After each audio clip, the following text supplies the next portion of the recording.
Hi everybody! In this short tutorial, let's learn together how to use a Loconet control panel with the DCC++ command station.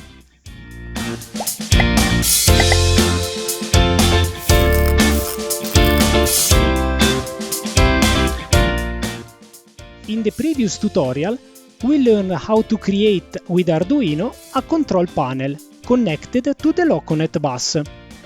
During the video, I showed you how it works connected to my Twin Center digital command station. Some user wrote asking if it was possible to use the control panel also with a non-Loconet command station. For example, the DCC++ command station seen in the first tutorial of this series.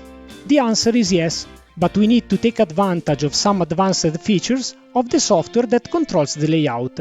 Let's try together to understand the reason. If you are using a command station with Loconet functionality, commands sent by the control panel go directly to the command station. Upon receiving the command station generates the corresponding DCC packet for the accessory decoder which controls the turnout, and in case also informs the software. If on the other end the command station cannot be connected to the Loconet bus, we must create a standalone configuration, as illustrated in tutorial number 6. In this case, therefore, our computer will have two connections, one to the command station and one to the Loconet bus, for example using the LocoBuffer master interface seen in tutorial number 7. Also, in the control software, you will have to configure two different interfaces corresponding to the two connections. The problems begin when you add new turnouts. The software requests us to specify which interface the turnout is connected to. In this configuration, the turnout, or rather the accessory decoder that controls it, is connected to DCC++, but the command to move the turnout comes from the Loconet interface. It is therefore necessary to instruct the program to perform a mapping between the command received from the Loconet bus and the turnout controlled by the DCC++ command station. Let's see how to implement the mapping in JMRI and Rockrail. Starting from the latter, since it offers a ready-made functionality, which is called command mapping. We find it by opening the Rockrail properties menu item.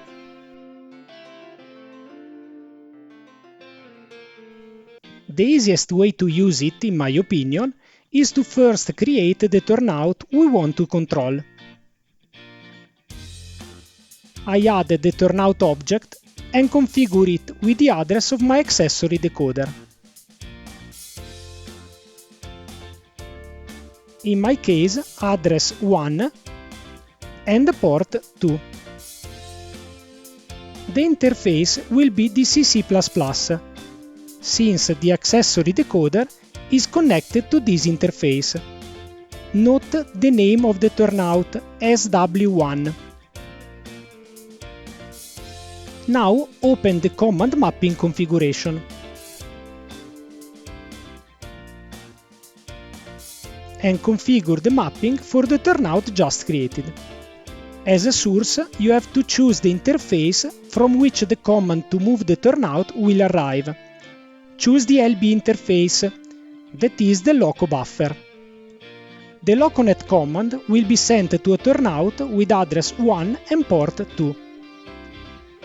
As destination, choose the DCC++ interface and the SW1 turnout. You don't need to indicate address and port again. Add the mapping and confirm with OK. Last step is to restart Rockrail. I can now test the configuration. I connected the Pico accessory decoder to the DCC++ command station. I use two LEDs to display the pulses the decoder sends to the turnout. As Loconet interface, I am using the LocoBuffer master, and Arduino is running the control panel sketch.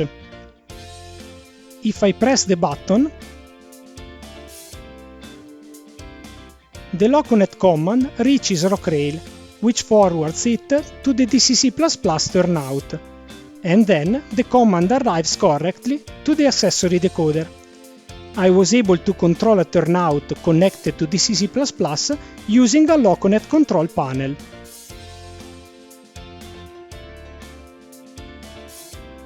JMRI does not have a functionality similar to the one seen in Rockrail, but one of the most interesting features, in my opinion, of this program is the ability to develop scripts.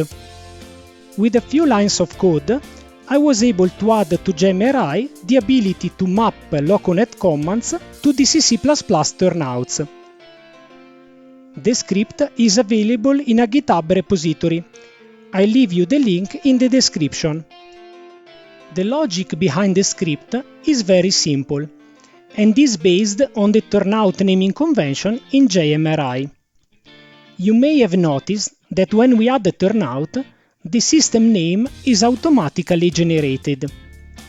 The first letter represents the connection, in my case D for DCC++, L for Loconet, while the following characters are the letter T to indicate that it is a turnout and a sequential number. My script monitors all the commands sent to Loconet turnouts, that are turnouts whose system name starts with the letter L, and makes a one-to-one mapping with the corresponding DCC++ turnout. For example, if a command is sent to the LT2 turnout, the script will send the same command to the DT2 turnout. The first thing to do is therefore to create the turnout pairs. In my case, I create a Loconet turnout with address 2 and the corresponding DCC++ turnout always with address 2.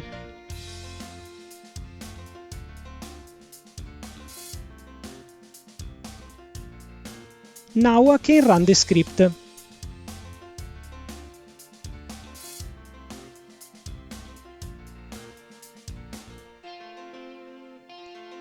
The script creates a panel with two buttons, to activate and deactivate the mapping. I open the system console to view the script messages and then activate the mapping.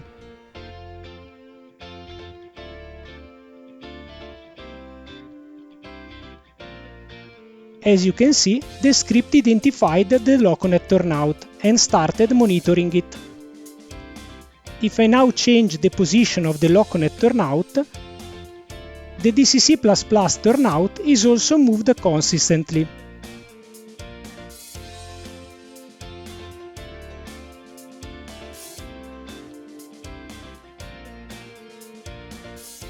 Finally, I try to send commands using Arduino. And in fact, I'm able to control the accessory decoder connected to DCC++. To summarize, in this video we learned how to use advanced features of two free softwares, Rockrail and JMRI, to manage turnouts with a Loconet control panel, without having a commercial command station available. In this final screen, you will find the previous videos related to Loconet projects with Arduino. Have fun and thanks for watching!